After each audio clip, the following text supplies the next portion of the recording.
법원이 윤석열 대통령의 구속을 취소해달라는 청구를 받아들이면서 석방이 이루어졌습니다. 윤 대통령은 불구속 상태에서 재판을 받게 됩니다. 코스피가 장 초반 낙폭을 줄이며 장중 보합권을 회복했습니다. 철강주와 함께 배터리주가 강세를 보이고 있습니다. 홈플러스가 CJ제일제당 등 납품을 중단했던 주요 식품 회사들과 합의해 공급을 재개하기로 했습니다. 다만 일부 품목에서는 실제 품절이 발생하기 시작했습니다. 정부가 이달 내 의대생들의 복귀를 전제로 의대 증원을 철회하겠다고 밝혔습니다. 다만 이번에도 복귀하지 않으면 유급이나 재적 등 학사 운영을 엄격하게 진행하겠다고 강조했습니다.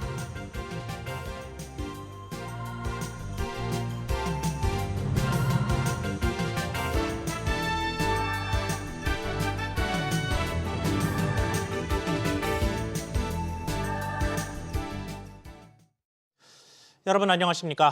오후 들어 새로운 소식이 유난히 많은 하루입니다. 주요 속보들부터 연달아 전해보겠습니다. 법원이 윤석열 대통령의 구속 취소 청구 한 달 만에 인용을 결정했습니다. 이에 따라 윤 대통령은 서울구치소에서 절차를 거쳐 석방될 전망입니다. 취재기자 연결해 보겠습니다. 우형준 기자. 네, 우형준입니다. 네, 윤 대통령 석방 소식 전해주시죠. 네, 서울중앙지법 형사합의 25부는 오늘 구속 상태가 부당하다고 주장하며 윤석열 대통령이 낸 구속 취소 청구를 받아들였습니다. 지난 1월 15일 체포된 이후 51일 만, 지난 1월 26일 구속 기소된 지 40일 만입니다. 앞서 윤 대통령은 지난달 4일 법원에 구속 취소를 청구했고 재판부는 지난달 20일 신문기일을 진행했습니다. 구속 취소 신문에는 윤 대통령 측이 구속기간 만료 후 이뤄진 불법한 기소라며 즉시 석방돼야 한다고 주장했습니다. 이에 검찰은 적법한 기소라는 반대 입장을 개진한 바 있습니다. 네, 이렇게 양측의 주장 중에 법원이 인용을 결정하게 된 이유가 뭡니까? 네, 법원은 윤 대통령의 구속기간이 만료된 상태에서 기소됐다고 봐야 한다고 판단했습니다. 구속기간은 날이 아닌 실제 시간으로 계산하는 것이 타당하다고 법원은 설명했습니다.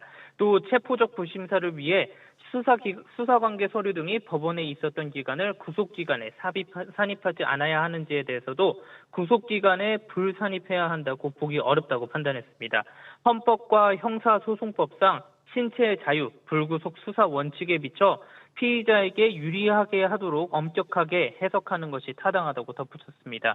이번 결정으로 윤 대통령은 구치소에서 석방돼 내란 혐의에 대한 형사재판은 불구속 상태에서 받게 됩니다. 정치권에서는 이번 구속 취소 결정이 탄핵 정국의 막판 변수로 작용할 것이란 관측도 나옵니다. 만약 헌법재판소의 탄핵 심판에서 기각 선고가 나올 경우 대통령 직무에 즉시 복귀할 수 있는 법적 장애물도 제거됐습니다. 현재 윤 대통령 탄핵 심판 결과는 이르면 이달 중순쯤 나올 전망입니다. SBS 비주 우형준입니다. 이런 가운데 정부는 조금 전 내년도 의대 모집 인원을 증원 이전인 3,058명으로 되돌리기로 했습니다. 다만 의대생들이 모두 이번 달 내에 복귀해야 한다는 전제 조건을 달았습니다. 정부의 발표 현장 나가 있는 취재기자 연결해 보겠습니다. 김기송 기자. 네, 김기송입니다. 네, 정부 발표 내용 전해주시죠. 네, 이주호 교육부 장관은 이달 말까지 의대생들이 돌아온다는 조건 하에 2026학년도 의대 정원을 증원 전 수준인 3,058명으로 동결하겠다고 밝혔습니다. 앞서 의대생들을 복귀시킬 테니 2026학년도 의대 모집 인원을 증원 전으로 돌려달라는 총장들의 요구를 수용한 겁니다. 의대생들이 복귀한다면 내년도 의과대학 모집 인원은 3,058명이 되지만 복귀가 무산된다면 현행 고등교육법에 따라서 증원된 5,058명이 그대로 유지됩니다. 교육부는 정부뿐 아니라 의료계까지 나서 설득하는 만큼 학생들의 복귀를 기대하고 있다고 말했습니다.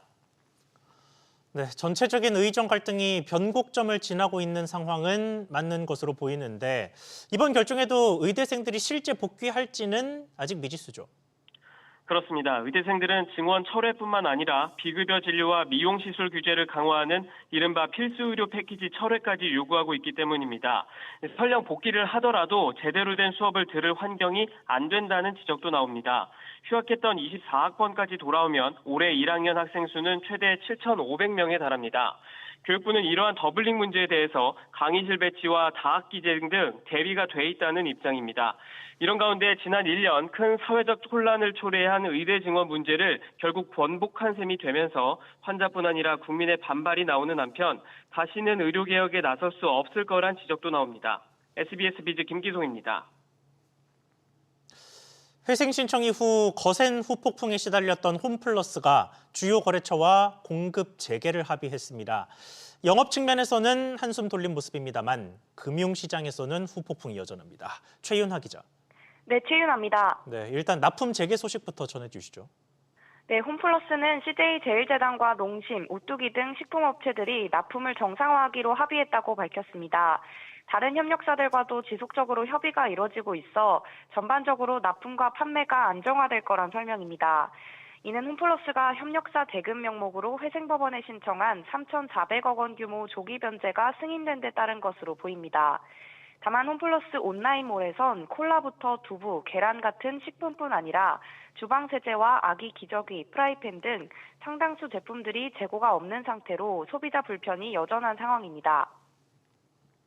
네, 그리고 금융시장 차원에서의 후폭풍은 계속해서 새로운 소식이 나오던데 지금 상황이 어떻습니까? 네, 홈플러스 카드 대금 채권을 기초로 발행된 4천억 원이 넘는 자산유동화 전자단기 자체가 상환 불능 상태에 놓였습니다. 지난 5일 만기가 된 120억 원이 투자자들에게 지급되지 못했고 나머지도 신용등급이 상환 불능 상태인 B로 떨어지면서 홈플러스의 대주주인 MBK 파트너스에 대한 책임론이 거세지고 있습니다. 핵심 경영 자산 같은 것도 좀 팔기도 하고, 그다음에 마지막에 기업 채권 같은 것들도 흔히 말해서 이제 회생 절차 들어갈 거 알면서 팔았다라는 그런 약간 도덕적 해이 문제에 최근에 어음 같은 것도 좀 많이 발행했다라고 이야기하는. 부도 나면 이제 다 못 받죠. 차익 매수로 현금과 자산이 넉넉한 기업을 인수한 뒤 알짜 자산을 팔고 이자 부담을 전가하는 MBK의 경영 방식은 홈플러스뿐 아니라 네파와 모던하우스, 영화 엔지니어링 등에도 적용됐다는 지적이 나오고 있습니다. SBS 비즈 최윤아입니다. 미국 관세 정책의 불확실성이 부각되면서 코스피와 코스닥이 동반 하락하고 있습니다. 미국 경기도 타격을 맞을 것이란 우려가 커지고 있습니다. 마감 앞두고 있는 우리 금융시장 상황 짚어보겠습니다. 송태희 기자. 네, 하락 출발했던 코스피 낙폭을 조금 줄이기는 했습니다만 그래도 하락권을 탈출하지는 못했습니다. 그렇습니다. 0.8% 이상 하락하며 출발했던 코스피가 낙폭을 줄이고는 있습니다.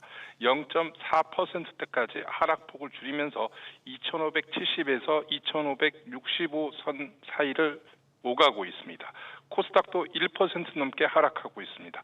장 후반에는 윤석열 대통령의 구속 취소 소식에 정치인 테마주가 급등락하는 모습입니다. 전체적으로 미국 관세 정책의 불확실성과 경기 둔화 가능성 우려가 있지만 업종과 종목별로 차별적으로 영향을 미치고 있습니다. 업종별로 금속과 화학이 각각 3%, 1.6% 이상 오르며 강세를 보이고 있습니다. 알래스카 개발 소식으로 포스코홀딩스가 7% 이상 오르면서 연이틀 강세입니다. 2차 전지주 포스코 퓨처스엠도 5% 이상 오르고 있습니다. 자금 수요율과 업황 개선 전망에 롯데케미칼이 8% 이상 상승하고 있습니다. LG화학도 7% 이상 오르고 있습니다. 삼성전자는 약보합으로 54,000원 선에서 등락을 거듭하고 있습니다. 어제 올랐던 현대차와 기아도 1% 미만의 약보합세입니다. 네이버와 카카오도 각각 2%, 1% 내외 하락하고 있습니다. 네, 미국의 관세 정책에 영향을 받는 건 우리뿐만이 아니죠. 특히 중국 당국은 미국에 대해 단호히 맞서겠다라면서도 협력 의사를 밝히기도 했는데 아시아 증시 상황은 어떻습니까? 일본 니케이와 대만 가권 지수는 각각 2%, 0.5% 내외 하락하고 있습니다. 하지만 홍콩 H지수는 1% 가까운 상승세를 보이고 있습니다. 상해와 심천은 보합세입니다. 오늘 원달러 환율은 어제 이 시간보다 4원 내외 오른 1,446원 부근에서 거래되고 있습니다. 다음 주도 트럼프 대통령의 입을 봐야 할 것 같습니다.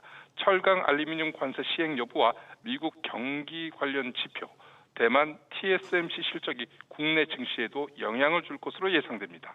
SBS 비즈 송태입니다. 주식시장에서는 이번 주 대체거래소 개장이라는 대형 뉴스가 있었죠. 넥스트레이드라는 이름으로 개장을 했는데 일부 시장이 여전히 운영을 시작하지 못한 것으로 나타났습니다. 대량 바스켓 매매 시장이 작동하지 않는 모습인데 무슨 일인지 알아보겠습니다. 박규준 기자. 네, 박규준입니다. 네, 벌써 개장 나흘째인데 개장 못한 시장이 어떤 역할을 하는 곳이고 또 왜 개장을 못한 겁니까? 네, 이 특정 당사자 간의 합의한 가격과 수량으로 매매하는 이 대량 바스켓 매매 시장이 이 개장 나흘째까지도 작동되지 않고 있습니다. 이 시장 특성상 기관들이 주로 거래를 하고 있는데요. 애초 넥스트레이드는 이 4일 출범일에 맞춰서 정규 시장, 종가 매매 시장, 대량 바스켓 매매 시장을 동시에 개장하려고 했지만 아직 대량 바스켓 시장만 열리지 않고 있습니다. 원인은 이 지수가 전일 대비 8% 이상 하락한 상태가 지속이 되면 이 단계별로 거래를 중단하는 서킷 브레이커가 작동되지 않기 때문인데요. 넥스트레이드는 개장 직전에 시행한 시뮬레이션에서 이 한국거래소의 서킷 브레이커 발동에도 이 대량 매매가 그대로 체결되는 문제를 발견하고 이 개장을 늦추기로 했습니다. 넥스트레이드 규정상 이 한국거래소 서킷 브레이커가 발동이 되면 이 넥스트레이드도 이 해당 시장 종목의 거래를 즉각적으로 중단해야 됩니다. 네, 그러면 지연된 대량 바스켓 시장은 언제 개장합니까? 네, 넥스트레이드는 서킷 브레이커 시스템을 보완한 후에 해당 시장을 개장하겠다고 말했습니다. 다만 시스템 보완 시기와 개장 시기는 미정이라고 했는데요. 다만 넥스트레이드는 이 서킷 브레이커 서비스 제공이 늦어지는 것을 두고 시스템 오류라고 볼 수는 없다고 했습니다. 일각에선 시스템이 완비되지 않은 상황에서 대체거래소를 섣불리 출범시킨 것 아니냐는 지적이 나오는데요. 넥스트레이드는 이 대량 바스켓 매매 시장이 주로 이 기관들이 참여하는 시장이라서 개인 투자자들 거래에는 크게 영향을 주지 않는다고 보고 있습니다. SBS 비즈 박규준입니다. 트럼프발 관세 정책으로 앞서 보셨던 주식시장은 물론 우리 경제 전반에 혼란이 가중되는 가운데 우리나라 수출이 16개월 만에 감소세로 전환했습니다. 경상수지 흑자도 9개월 만에 최저치를 찍었습니다. 이민우 기자, 수출이 얼마나 줄었습니까? 네, 한국은행에 따르면 지난달 경상수지는 29억 4천만 달러로 집계됐는데요. 21개월 연속 흑자를 이어갔지만 흑자폭은 지난해 4월 이후 가장 작았습니다. 수출 악화 영향이 큽니다. 지난달 수출은 498억 1천만 달러로 1년 전보다 9.1% 줄었습니다. 1년 전과 비교한 증감분을 고려했을 때 감소세로 전환한 건 지난 2023년 9월 이후 16개월 만입니다. 특히 석유 제품류에서 30% 가까이 수출이 급감했고 가전제품도 20% 넘게 줄었습니다. 자동차와 차부품에서도 15% 이상의 큰 폭의 감소가 있었습니다. 수출의 버팀목인 반도체에서 7% 넘는 성장을 보였지만 이마저도 지난해 연중 성장률과 비교하면 증가폭이 둔화했습니다. 지역별로는 중국, 유럽연합, 미국과 일본을 포함해 주요 수출 지역에서 모두 감소했습니다.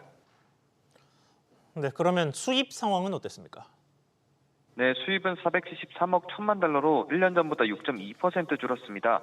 특히 에너지 가격 하락으로 1년 전보다 석탄, 가스 등 원자재 감소세가 이어졌습니다.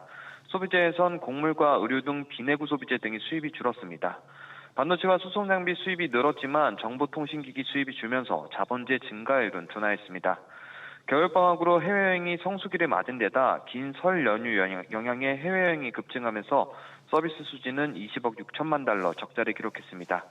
앞으로의 상황도 녹록지는 않습니다. 글로벌 저성장 기저와 미국 트럼프 정부의 통상정책 불확실성 우려가 반영되면서 한국은행은 지난달 수정 경제 전망에서 올해 경상수지 흑자 규모를 750억 달러로 눈높이를 낮췄습니다. SBS 비즈 이민호입니다. 기업들의 투자 전략에도 변화가 나타나고 있습니다. 기아가 올해 멕시코 투자 규모를 지난해보다 크게 줄인 것으로 확인됐습니다. 류정현 기자, 투자가 얼마나 줄어든 겁니까? 네, 기아가 올해 멕시코 공장에 투자할 예정이라고 공시한 금액은 모두 2,621억 원입니다. 지난해 투자 금액 3,571억 원보다 27%가량 줄어든 규모입니다. 여기서 말하는 투자는 공장 설비 증설이나 보완에 들어가는 금액을 말하는데요. 기아가 멕시코 공장 투자 계획을 전년도 실제 투자액보다 낮춰 잡은 건 지난 2022년 이후 처음입니다. 기아는 멕시코 몬테레이에 공장을 두고 있는데 연간 40만 대 생산 능력을 갖추고 있고요. 지난해에는 약 25만 대를 생산해 이 중 14만 대를 미국으로 수출했습니다. 한 달간 유예되긴 했지만 미국의 멕시코 25% 관세가 현실화됐고 도널드 트럼프 미국 대통령 임기 동안 이런 불확실성이 지속될 거란 점이 반영된 걸로 풀이됩니다. 네, 그런데 기아가 그냥 투자를 전체적으로 줄이는 걸 수도 있잖아요. 올해 다른 해외 공장에 대한 투자 계획은 어떻습니까? 네, 다른 곳들은 모두 투자 규모를 지난해보다 올려잡았습니다. 특히 슬로바키아 공장 투자 금액을 3,500억 원으로 책정하면서 1년 전보다 3배 넘게 늘렸습니다. 슬로바키아 공장은 기아가 EV4 해치백과 EV2 등을 생산하는 전기차 전략기지로 삼고 있습니다. 인도 공장도 지난해보다 투자 금액을 80% 늘려 3,900억 원을 투입하고요. 미국 조지아주에 있는 공장 투자도 올해 지난해보다 22% 늘린 6,114억 원으로 계획했습니다. 이에 따라 전체 국내외 공장 투자 계획 금액 가운데 멕시코는 6.14%로 가장 적은 비중을 차지하게 됐습니다. SBS 비즈 유정현입니다. 이어서 경제계 각종 사건, 사고 소식 짚어보겠습니다. 그간 금융사고에서 비교적 잡음이 없었던 신한은행에서 수십억 원대에 달하는 직원 횡령 사건이 발생했습니다. 올해 들어서만 두 번째 금융사고인데 자세한 내용 취재기자 연결해 보겠습니다. 류선우 기자. 네, 류선우입니다. 네, 횡령 규모가 일단 어떻게 됩니까? 네, 약 17억 원입니다. 신한은행은 최근 한 직원이 17억 720만 원을 횡령한 사실을 파악했다고 오늘 공시했는데요.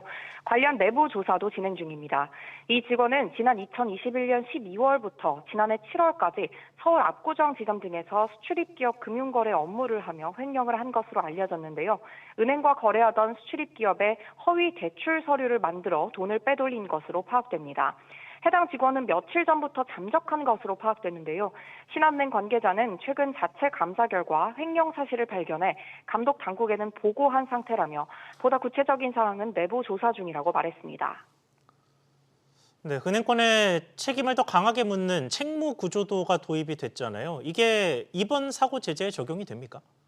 금융사 최고 경영자에게까지 책임을 물을 수 있는 책무 구조도는 올해 일어난 금융사고에 본격적으로 적용됩니다.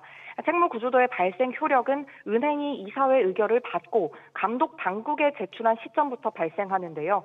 신한은행의 경우 금융감독원의 책무 구조도를 제출한 시점이 지난해 9월로 현재까지 파악된 사고 발생 시점보다 뒤이기도 하고요.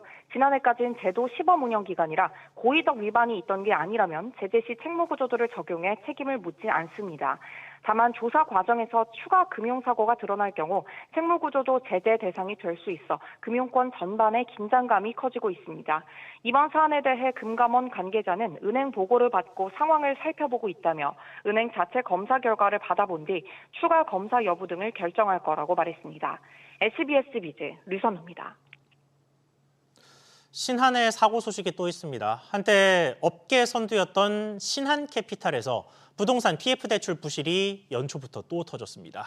캐피탈 업계의 PF 리스크 심화로 금융당국도 예의주시하는 모습입니다. 오서영 기자. 네, 오서영입니다. 네, 신한캐피탈의 위기가 계속되는 모습입니다. 네, 신한캐피탈에서 지난 1월 말 60억 7천만 원가량의 부실 대출이 발생했습니다. 취재 결과 해당 건은 서울 중구 황학동 오피스텔 개발과 관련된 대출로 확인됐습니다. 현재 부동산 PF 시장 상황이 좋지 않은 탓에 사업이 정상적으로 진행되기 어려운 것으로 보이는데요. 이번 연체 규모는 신한캐피탈 자기자본 2조 원 대비 0.27% 수준입니다. 다만 지난해부터 매달 수백억 원 규모의 부실 대출이 이어지고 있는 만큼 안심할 수 없는 상황인데요. 지난해 상반기 기준 신한캐피탈의 연체율은 2% 중반대로 뛰었고요. 특히 장기 연체 규모는 주요 계열사 중에서도 눈에 띄게 늘었습니다. 지난해 순이익은 1,169억 원으로 부동산 악화 영향으로 1년 전보다 61.5% 감소하며 반토막난 상황입니다. 네, 캐피탈 업계가 전반적으로 어려운 상황이라고요. 그렇습니다. 지난해 3분기 기준 국내 캐피탈사의 부실 채권은 6조 원에 육박하는 것으로 집계됐는데요. 1년 만에 1조 7천억 원 넘게 급증하는 등 부실 증가세가 가파른 상황입니다. 실제로 DB와 키움캐피탈은 지난달 총 874억 원 규모의 유상증자를 진행했는데요. PF 부실 리스크가 계속되는 가운데 속속 자본 확충을 하는 것으로 풀이됩니다. 금융감독원은 올해 업무 설명회에서 캐피탈사 등 이금융권의 PF 중심 부실 자산 신속 정리와 충당금 적립을 당부했습니다. SBS 비즈 오서영입니다. 낙찰받은 알짜 공공택지를 2세 회사에게 몰아줘서 공정거래법을 위반했다는 혐의를 받고 있는 대방건설을 상대로 검찰이 압수수색에 나섰습니다. 자세한 내용 취재기자 연결해 보겠습니다. 조슬기 기자. 네, 조슬기입니다. 네, 대방건설이 지금 검찰 압수수색을 받고 있다는 얘기입니까? 그렇습니다. 서울중앙지검은 오늘 대방건설 본사와 계열사 대방산업개발을 공정거래법 위반 혐의로 압수수색하고 있다고 밝혔습니다. 계열사들을 동원해 이른바 벌떼 입찰 방식으로 공공택지를 사들인 뒤 총수일가 회사에 넘긴 혐의를 받고 있기 때문입니다. 앞서 대방건설은 2014년 11월부터 2020년 3월까지 벌떼 입찰 방식을 활용해 서울 마곡과 경기도 동탄 등 공공택지 6곳을 확보했는데요. 대방건설이 전매한 공공택지는 서울과 수도권 신도시 등 부동산 개발 호재가 풍부한 알짜 땅으로 알려졌습니다. 대방건설은 이들 택지를 총수인 구기훈 회장의 딸과 며느리가 지분을 소유한 대방산업개발과 그 아래 5개 자회사에 2천억 원대에 되팔아 부당 지원에 나선 혐의를 받고 있습니다. 네, 같은 문제로 앞서서 공정거래위원회 과징금 처분도 받았죠. 맞습니다. 막대한 개발 이익이 예상되는 공공택지를 확보한 후 총수 일가 회사의 전매에 부당 지원한 혐의로 시정명령과 205억 원의 과징금을 부과받았습니다. 공정위는 대방건설이 자체적으로 해당 택지를 개발할 수 있었음에도 대방산업개발의 실적 하락이 예상되자 신규 프로젝트를 부여하기 위해 땅을 팔아 넘겼다고 판단했는데요. 대방산업개발은 구 회장의 딸과 며느리 지분이 각각 50%와 49.9%인 총수 일가의 회사나 다름없습니다. 실제 6개 공공택지 개발로 대방산업개발과 5개 자회사는 1조 6천억 원의 매출을 올렸습니다. 공정위는 이러한 택지 전매를 부당 지원 행위에 판단했는데 법 위반 행위가 공시대상 기업 집단 지정되기 이전에 이뤄져 총수 일가의 사익 편취 행위는 적용하지 않았습니다. SBS 비즈 조슬기입니다. 다음 소식입니다. 신용 점수가 낮으면 아무리 고금리를 받더라도 제도권의 대출을 받기는 어렵습니다. 이 때문에 금융당국이 일부 대부업체에 낮은 금리로 은행에 자금을 조달할 길을 열어줬습니다만 역시나 소리만 요란했습니다. 최근 1년간 은행권의 우수 대부업체 자금 지원 신규 실적은 약 1,800억 원에 그쳤습니다. 최나리 기자. 네, 최나리입니다. 네, 지난해 금융당국과 은행들이 만나서 회의도 하고 뉴스도 많이 하고 했는데 실제로 실적이 썩 좋지 않나 봅니다. 네, 금융권에 따르면 5대 시중은행의 최근 1년 새 우수 대부업체 자금 지원 신규 실적은 약 1,800억 원 규모로 파악됐습니다. 자금 공급 추이 등을 고려할 때 1금융권 전체로 확대해 보더라도 은행 차입 잔액 기준으로는 2천억 원 안팎에 그쳤을 것으로 보입니다. 등록 대부업체 전체 차입액 중 은행 비중은 약 2% 정도로 추산됩니다. 은행 관계자는 신청 자체도 별로 없었고 심사를 넘지 못한 업체도 있었다고 설명했습니다. 은행별 쏠림 등 공급 차이도 컸는데요. 특히 일부 은행은 지난해 아예 자체 프로그램까지 만들고 상생금융 홍보를 했습니다만 실제 공급된 자금은 지원 규모에 턱없이 모자란 수준이었던 것으로 확인됐습니다. 네, 그리고 대부업체에서 대출을 받는 건 오히려 더 힘들어졌다고요. 네, 금융당국 등에 따르면 지난해 상반기 말 등록 대부업체의 대출 잔액은 약 12조 원으로 5년 새 30% 가까이 줄었습니다. 이용자도 3분의 1 수준으로 급감했습니다. 고금리로 대부업체들 조달 금리가 상승했지만 법정 최고금리 제한으로 수익성이 악화되면서 대출 문턱을 높인 탓입니다. 급전이 필요한 서민들은 불법 차금융을 찾을 수밖에 없는 것이 현실입니다. 금융위원회는 올 초 우수 대부업자의 자금 조달 개선 방안을 마련 중이라고 밝혔는데요. 한 달여가 지났지만 금융위 관계자는 은행권 동료가 최선이고 협력을 기대하고 있다며 개선을 위한 뚜렷한 방안은 아직 잡히지 않는 상태라고 밝혔습니다. 저신용자들의 불법 차금융 유입을 막을 대책 마련이 시급합니다. SBS 비즈 최나리입니다. 보험사들이 자본 건전성 지표인 지급 여력 비율 관리에 여념이 없습니다. 건전성 강화를 위해 높은 이자를 부담하면서까지 후순위채를 비롯한 채권 발행에 열을 올리고 있습니다. 신성우 기자. 네, 신성우입니다. 네, KB손해보험도 후순위채 발행에 나섰다고요. 네, 오는 12일 6천억 원 규모의 후순위채를 발행하기로 했습니다. 기존에 3천억 원 규모의 발행을 계획하고 있다가 2배 증액한 건데요. 이자율은 4.2%입니다. KB손해보험이 채권 시장에 다시 뛰어든 것은 지난 2022년 2,860억 원 규모의 후순위채를 발행한 이후 약 3년 만입니다. 이 밖에 DB손해보험 8천억 원, 하나손해보험 5천억 원 등 다른 보험사들도 연초부터 채권을 발행하고 있는데요. 올해 보험사들의 채권 발행 규모는 지난달까지 2조 1천억 원으로 지난해 같은 기간에 비해 크게 늘었습니다. 올해도 보험사 채권 발행액이 역대급 수치를 기록할 것이라는 관측이 나옵니다. 네, 채권 발행이 급격하게 늘어난 이유는 뭡니까? 지급 여력 비율, 킥스 비율을 개선하기 위해서입니다. 당국의 해지율 가이드라인 등 제도 변경으로 비율이 떨어지다 보니 채권 발행으로 자본을 확충해 비율을 끌어올리겠다는 겁니다. 다만 후순위채는 변제 순위가 낮은 대신 금리가 높다는 특징이 있는데요. 일각에서는 보험사들이 부담해야 할 이자 비용이 1조 원을 넘을 것이라는 관측도 나오면서 한마디로 울며 겨자 먹기인 상황입니다. 두 가지 트랙으로, 그러니까 자본의 질을 좋게 하는 강화하는 방안, 그리고 이제 규제가 조금 더 합리적으로 됨으로써 불필요한 후순위채 방해라 등으로 인한 이재 부담을 감경시키는 방안. 금융당국은 오는 11일 열리는 보험개혁회의에서 현재 150%인 킥스 비율 기준 완화에 대해 논의할 계획입니다. SBS 비즈 신성호입니다.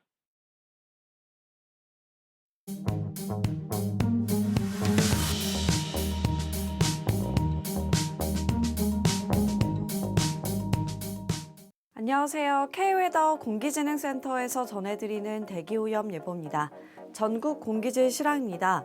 서쪽을 중심으로 먼지 농도가 높은 상태입니다.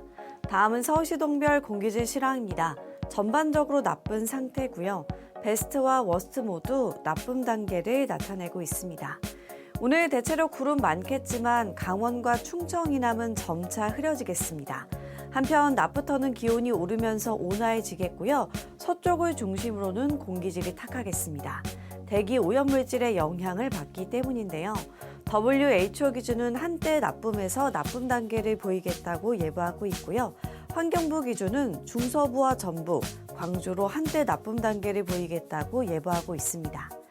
당분간 미세먼지 농도가 높은 날이 많겠습니다. 장시간 외출을 삼가고 보건용 마스크를 꼭 착용하셔야겠습니다. 대기오염 예보였습니다.